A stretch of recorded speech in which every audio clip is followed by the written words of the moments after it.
Good day, students. Welcome to mathgotserved.com, where we don't just solve, we teach. In this clip, we're going to be going over problems 6 to 10 of the Algebra 1 Common Core New York Regents exam for June 2016. All right, let's take a look at question number 6. It reads, the table below shows the values of 4 different functions for given values of x. So we have x and f of x, g of x, h and k of x. Question, which table represents a linear function? Now, these can be viewed as collection of points, and there's something I'd like you to keep in mind concerning slope or rate of change and collinearity. Okay, so if a set of points fall on the same line or collinear, that's what collinear means, or represents a linear function, then the slope of a line through any pair of points will be exactly the same. It's going to be constant. That's what it is when you have a linear function. All right. Okay, so we're going to use that idea to help us solve this problem. Let's go ahead and write down the formula that we're going to be using for this problem. So this is going to be the extended version of the slope formula. Okay. So we have the slope, which is m, given by y2 minus y1 over x2 minus x1. Okay, this is the case when you have 2 points. What if you have more points? You can also write this as calculate the slope by computing y3 minus y2 over x3 minus x2. This is for 3 sets of points. What if you have 4 points? You can do y4 minus y3 divided by x4 minus x3. Okay, so this is the extended version of your slope formula. Okay, so what we have here is we have a set of 4 ordered pairs. So we're going to be using them to compute the slope. Okay, whichever one generates the same result for all slopes that we compute, that will be the correct answer. All right, so this is ordered pair 1. All these rows right here are going to be my x1s, y1s. This is my x2, y2s, x3, y3s, and then x4, y4s. So let's test each one to see which one generates a constant slope or rate of change. Let's start with option number 1, which is the ordered pair x comma f of x. Okay, so let's find the slope for from point 1 to point 2, so from here to here. Okay, we want to calculate that slope. So we're going to do y2 minus y1, so y2 is 19, minus y1, which is 12. That's your rise, change in y, divided by x2, which is 2, minus x1, which is 1. That's your run. Okay, so if you compute this, you're going to have 19 minus 12, which is 7, divided by 1. Let's stop there. Now, if we compute the slope for the next 3 ordered pairs and we get 7, then we'll know that this is correct, or else we have to switch to the next option. Okay, now let's go from point 2 to point 3. What's the slope from point 2 to point 3? All right, let's do it. y3, which is 26, minus y2, so this is y2 right here, 19, over x3, which is 3, minus x2, which is 2. Okay, what do we get? 26 minus 19 is 7. 3 minus 2 is 1. Oh, nice. These two are the same. Does that mean it's a linear function? No, we have to go all the way. All right, we've got to be careful here. Now, let's go from point 3 to point 4. What's the slope there? So y4 is 33 minus y3, which is 26. And then we're going to divide that by x4, which is 4, minus x3, which is 3. Okay, 33 minus 26 is 7. 4 minus 3 is 1.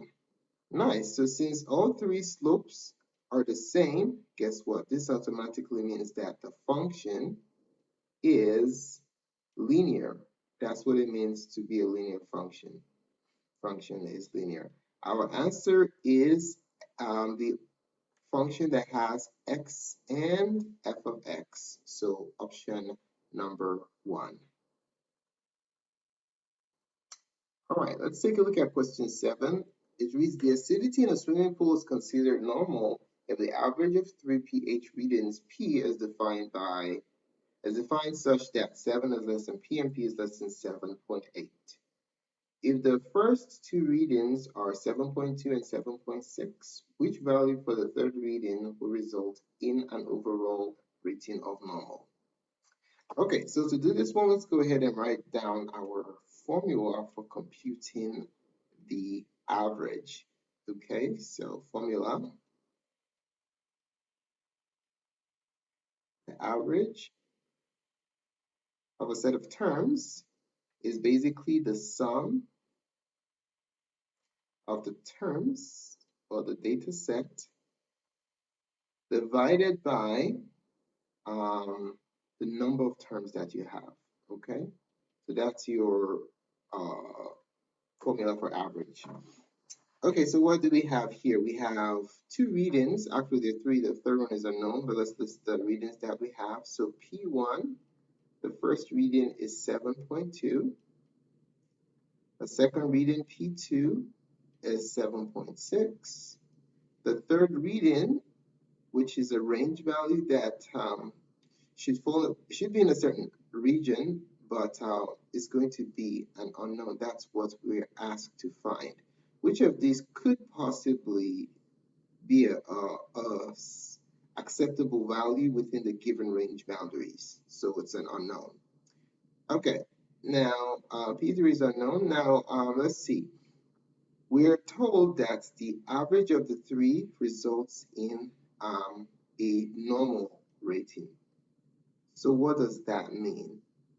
Well, let's call P average the average of the three, okay? Now, since the average of the three, the average of the three readings, let's call that P3, okay? No, let's not call it P3, let's call it P average. P average is normal. Since we have this condition, then what can we conclude? Since it is normal, then P average is going to be between a certain boundary. Okay, since it is normal, then we have P average has to be between 7.0 and 7.8. So 7.0 is less than P average, and P average is less than 7.8. Okay, so let's call this is going to be our inequality number 1. Let's keep that in mind. Okay, now next we're going to try and create an equation using the formula that we have here. Okay, so what is the formula for the average? Sum of terms divided by the number of terms. We have 3 terms here. We have P1, P2, and P3. Okay, so what is the average using this formula? P average is going to be the sum of the terms we have, the first reading plus the second reading plus the third reading divided by 3. That will be P average. But by substitution, we know P1 is 7.2 and P2 is 7.6. So P average is 7.2 plus 7.6 plus P3, and then we'll divide all that by 3. Okay, so we're going to simplify. Let's combine these two numbers here to make this second equation look pretty. So we're going to have 7.2 plus 7.6 is 14.8. We add P3 to that, divide by 3 to get the average. Okay, now let's call this one equation number 2. Now what we're going to do next is we're going to carry out a substitution, okay? We're going to substitute this expression for p average in equation 1. Let's write down what we're about to do. So we're going to substitute 14.8 plus P3 over 3 for P average in equation 1. All right, so the resulting inequality is going to be a compound inequality. It will be 7.0 as less than, instead of P average, we're going to have 14.8 plus the third reading P3 over 3. Okay, and that is less than 7.8. Now what we're going to do is we're going to solve this compound inequality for P3, and we'll see the acceptable interval for the values of P3, and whichever answer falls within that interval, that will be our correct result. Okay, so this is a three-sided equation, so whatever you do to one side, you have to do to the other two sides, all right? So to get P3 isolated, we will eliminate 3 and then 14.8 in that order. So to get 3 eliminated, we need to multiply all three sides by 3. Okay, so multiply by 3, multiply by 3, and multiply this by 3. If we carry out that multiplication, on the left side we'll have 21. In the middle, the 3's divide out. So we're left with 14.8 plus P3. And then on the right side, 7.8 times 3 is 21.2, which plus 2, 21.4 plus 2, which is 23.4. Okay, now to get P3 isolated, we're going to subtract 14.8 from all three sides of the equation. Okay, I want to get rid of this positive 14.8, so I'm using the opposite to accomplish that. Okay, so when you carry out that subtraction, we will end up with, on the left side, we have 6.2. And carry out your subtraction. You can use your calculator, no problem there. Less than P3, these add up to 0, and then you subtract these two, you end up with 8.6. So any number that falls between 6.2 and 8.6 is an acceptable value for P3 in order for the average to fall within the normal interval. So it cannot be 8.6 because that's the upper bound is excluded, 6.2 is excluded. This is too big. The answer is option number 2. All right, let's take a look at question 8. It reads, Dan took 12 seconds to run the 100-meter dash. He calculated the time to be approximately. So what we're doing here is we're changing the units of time from seconds to either minutes or hours. So the question is, which of these is equivalent value of 12 seconds, either in hours or minutes, okay? So one tip to keep in mind concerning converting units is that you always want to use the cancellation of units to guide your setup, your conversion setup, okay? Ask yourself, what units do I want to end up with? And what units do I want to cancel out? So if you have that properly set up, then you can easily convert with minimal errors, okay? Now let's write down the formula that we're going to be using for this problem. So formulas. First one has to do with minutes and seconds, okay? So 60, formula set 1, 60 minutes, actually not 60 minutes, 60 seconds. There are 60 seconds in a minute, so 60 seconds equals 1 minute. Okay, so what does this equation tell me? What conversion factors can I generate as a result of this equation right here? Well, that follows that 60 seconds divided by 1 minute is equal to 1 minute divided by 60 seconds. And it's equal to what? 1. Okay, what does this mean? It means that if I multiply any time measurement by this value, it doesn't change it because it's basically equal to 1. All right. So you just have to look at your scenario and pick the right conversion factor to use to convert your measure to your desired target.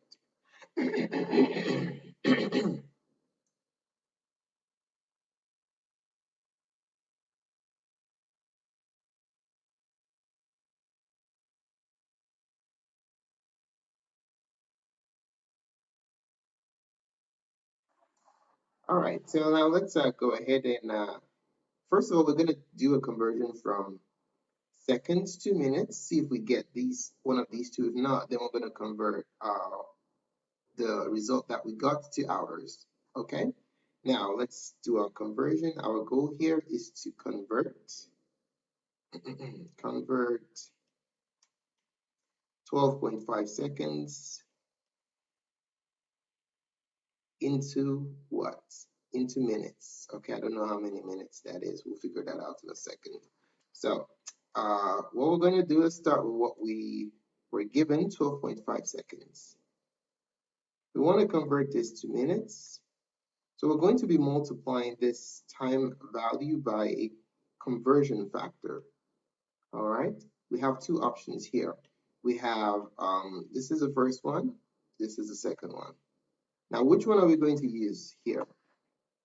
Remember the tip we talked about earlier concerning cancellation?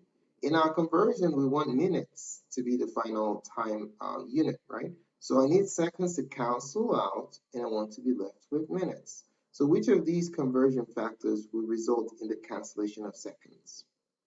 Since seconds is upstairs, I want to pick the option that has seconds downstairs. So we're going to be using option 2, okay?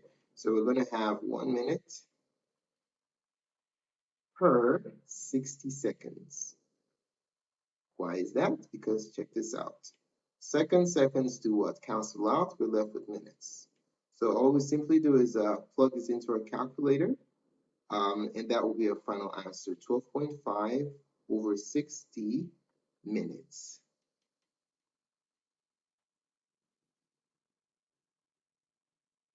Okay, so let's do it. 12.5 divided by 60. 20.2083 repeating, 0.2083 repeating. So minutes. If you look at our options, we don't have any repeating decimals, so we're going to approximate. It's 2.2083 to 4 decimal places, minutes. And nice, we have an answer. Had it been our answer didn't match any of these options that we have here, we'll just convert the minutes to hours and then it's gonna basically work out, okay? All right, let's take a look at question 9. It says when 3x plus 2 is less than 5 times x minus 4 is solved for x, the solution is.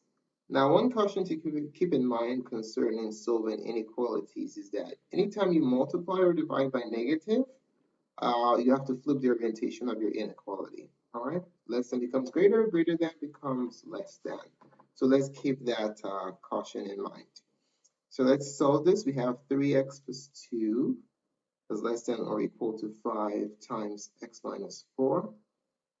So on the right side, we need to get rid of this parenthesis by distribution. So distribute 5 across both terms. And then you end up with 3x plus 2 is less than or equal to 5x minus 20. Okay.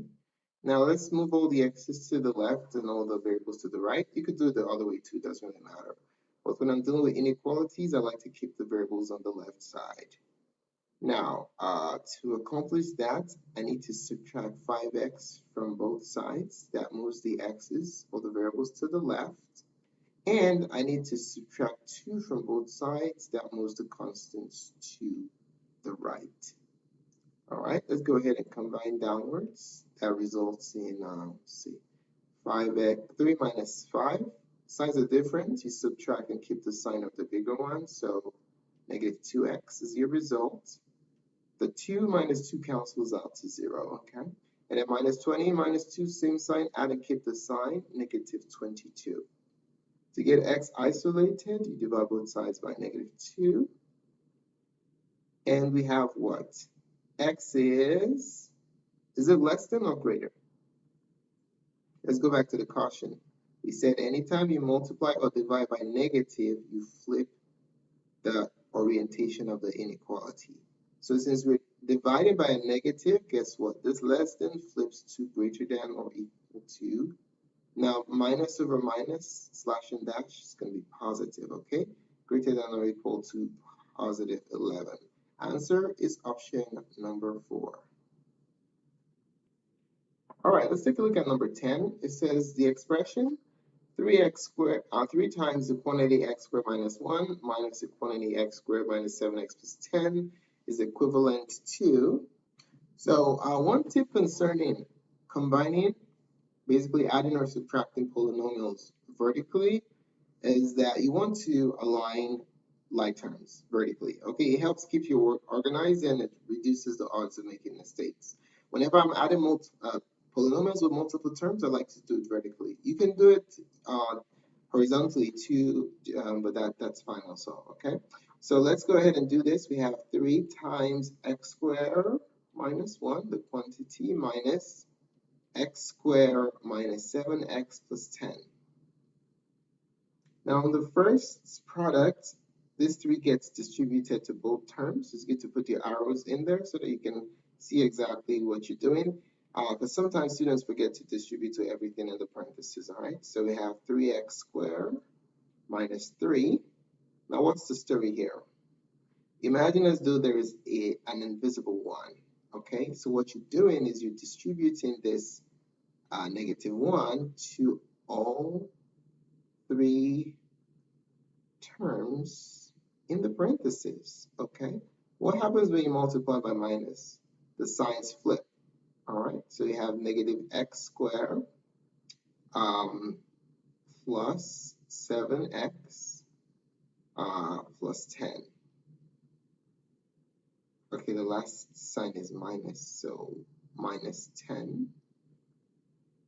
Okay, so minus minus becomes a plus, and then minus times plus becomes a minus, and then minus times plus becomes minus. Remember, anytime you're multiplying signs, if the signs are different, you always end up with negative, and if the signs are the same, you always end up with a positive, all right? Okay, so let's go ahead and combine these. We have, we're going to combine 3x squared and negative x squared. So signs are different, subtract and keep the sign of the bigger one. Imagine there's a 1 here, okay? What is 3 minus 1? Positive 2, so we have 2x squared there. And then first degree, 7x has no like term to be combined with, so we just drop that down, so 7x. And let's see, minus 3, minus 10, signs are the same, right? So you add and keep the sign, 10 plus 3 is 13, negative 13. There goes your final answer. So our answer is option number 2. Thanks so much for taking the time to watch this presentation. I really appreciate it. If you found the contents of this tutorial helpful in your preparation for the upcoming Regents exam, please give us a thumbs up. Your positive feedback is very valuable to us. If you have any questions, just ask your questions in the comment section below, and we'll be glad to support you. Don't forget to subscribe for more tutorials such as this. More clips can be found on mathgotserved.com under test prep. Thanks again for watching and have a wonderful day.